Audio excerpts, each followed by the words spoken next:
Գևորգյան, խաղային գործունեության մասին օրենքը պետական եկամուտների կոմիտեի կողմից շրջանառության մեջ է դրվել 2022 թվականին դեռևս։ Ընդունվել է ազգային ժողովի կողմից 2024-ի ամռանը, բայց մինչև դա 2024-ի հունվարին, երբ քննարկվում էր կառավարությունում, վարչապետը հստակ ասել է հետևյալը, որ այս պայից սկսած աշխատանք տարեք, որպեսզի 2025 թվականի հունվարի 1-ին, երբ խաղային գործունեության մասին օրենքը մտնի ուժի մեջ, մենք ունենանք օպերատոր։ Այսինքն 24-ի հունվարին է դա ասել է 1 տարի հետո ինձ չգաք ասեք, որ չի եղել օպերատորը, խնդիրներ կան մրցույթի հետ կապված եւ այլն։ 24-ի հունվարին։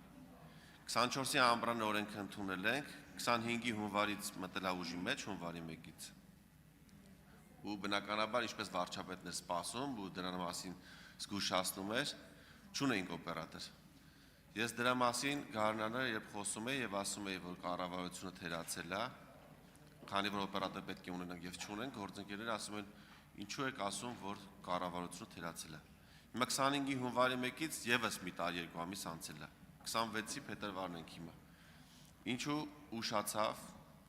ինչու խաղային օպերատորը, որի մասին խոսում ենք 2022 թվականից, մինչև այս պահը չունենք եւ պրոցեսները կառավարության ղեկավարի զգուշացնելուց հետո անգամ 2 տարի ուշացել է արդեն։ Շնորհակալ եմ։ Շնորհակալ եմ հարցի համար։ Նախ նշեմ, որ օրենքը ուժի մեջ չի մտել 25 թվականի սկզբից, օրենքը ուժի մեջ կմտնի միայն այն պայից հետո, երբ կընտրվի օպերատոր։ Ըստ անցումային դրույթների նշված օրենքի,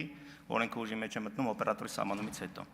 Օրենքի այն դրույթները, որոնք որ վերաբերում են օպերատորի ընտրության ընթացակարգին, ուժի մեջ են մտնում համապատասխան կառավարության որոշումները ընդունելու պահից։ Կառավարության որոշումները համապատասխան ընթացակարգը սահմանելու ընդունվել են նախորդ տարի ամռանը, որից հետո մտել է բնականաբար ուժի մեջ այն դրույթները, որով որ կկատարվի ընտրության գործընթացը, եւ այդ տրամաբանությամբ էլ շարժվում ենք։ Ինչ վերաբերում է ձեր հարցին, թե ինչու սահմանված ժամկետներից որոշակիորեն ավելի ուշ է լինում, ըստ էության ես կարող եմ ասել, որ նման մասշտաբային պրոյեկտ եւ 15 տարով մասնավոր գործընկերոջ հետ պայմանագիր են կնքում, մեր երկրի պատմության մեջ շատ չեն նման գնման գործընթացները։ Ես այս բանը կարող եմ մտաբերել երևի թե նման մեկ գործընթաց, որը որ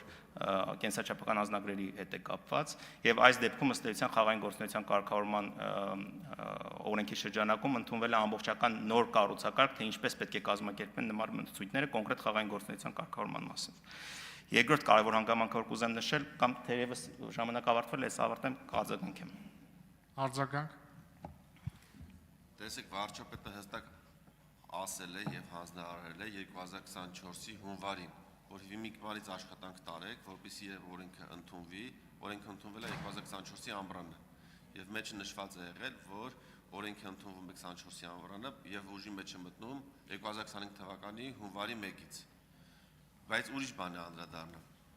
Երբ 2022 թվականին օրենքը շրջանառվել է ԲԵԿ-ի կողմից, եղել են մի շարք սահմանափակումներ, որոնք 2 տարվա ընթացքում հանվել են։ Հիմա ասեմ մի քանիսը, խնդրում եմ ասեք ինչու են այդ սահմանափակումները հանվել։ Քանի որ օպերատորի հիմնական խնդիրներից մեկը նաև նա է, որպեսզի մեր քաղաքացիների մասնակցությունը այս խաղերին, որը կործանարար է, սահմանափակվի։ Այսպիսով օրենքի նախագծում գրված է, որ արգելվում է սույն օրենքով նախատեսված խաղերի մասնակցությունը այն քաղաքացիների համար, ովքեր օգտվում են պետական բյուջեի ֆինանսավորմամբ կամ համաֆինանսավորմամբ իրականացված սուբվենցիոն որևէ ծրագրից։ Այս կետը հանվել է։ Արգելվում է պետական նպաստների մասին օրենքից օգտվող նպաստառուների մասնակցությունը խաղերին։ Սա նույնպես հանվել է։ Ավարտեք։ Այն անձանց, ովքեր գտնվում են սնանկության վարույթում, այս անձանց խաղերի մասնակցությունը նույնպես արգելվում է, այս կետը նույնպես հանվել է։ Այն անձինք ավարտում եմ, այն անձինք երկու կետ եմ նշում շատ կարճ, այն անձինք, ում սպառողական վարկի ընդհանուր ծավալը գերազանցում է տարեկան եկամուտի 40%-ը, նրանց մասնակցությունը նույնպես արգելվում է, այս կետը նույնպես հանվել է։ Կենսաթոշակային տարիքը լրացած քաղաքացիների մասնակցությունը մոլախաղերին նույնպես արգելվում էր, այս կետը նույնպես հանվել է։ Եվ 6-րդ ավարտում եմ վերջի կետը։ Անջատեք խոսափողը, համեցեք։ Շնորհակալություն, ես եթե թույլ տաք բարձաբանեմ, թե ընթացակարգի որոշակի կառավարության որոշմամբ սահմանված ժամկետները ինչու են որոշակիորեն երկար, օրինակ առաջի փուլի համար սահմանված ժամկետը 40 օր է, այսինքն հայտարարման պայից հետո 40 օր ունեն գործընկերները, որպեսզի առաջարկ ներկայացնեն, երկրորդ փուլում առաջարկի հարցումը ներկայացնելու համար ունեն եւս 2 ամիս, որպեսզի առաջարկ ներկայացնեն, առաջարկի հարցումը հրապարակելու համար եւս կա որոշակի ժամկետներ։ Ինչի են այդ ժամկետները նման տրամաբանությամբ նախատեսված եւ սա բացառիկ դեպք չէ մեր պարագայում, սա միջազգային ընդունված պրակտիկա, օրինակ եթե նայենք ՎԶԲ կամ միջազգային այլ բանկերի, համաշխարհային բանկի գնման ընթացակարգերը, նման ընթացակարգեր նախատեսված են ինչի համար, որպեսզի մասնավոր հատվածը ժամանակ ունենա ծանոթանալ այն պահանջներին եւ ժամանակ ունենա համապատասխան պատրաստվել այդ պահանջներով համապատասխան առաջարկներ ներկայացնելու։ Եթե նման ժամկետներ չեն տրվում, ապա իրատեսական չէ ակնկալել մասնավոր հատվածից adekvat արձագանք։ Ժամկետները դրա համար են տրվել։ Ինչ վերաբերում է սահմանափակումներին, սահմանափակումները կարծում եմ նախագծի փուլում են հանվել, կներեք ժամանակը։ Միտքը ավարտեք։ Նախագծ ենթադրում եմ նախագծից օրենքի ընդունումից առաջ եղած բաների մասին եք ասում, որտեղ օրենքի ընդունումից հետո նման փոփոխություններ չեն կատարվել։ Սակայն բազմաթիվ խմբեր կան, որոնք օրենքով այսօր էլ արգելված է, որ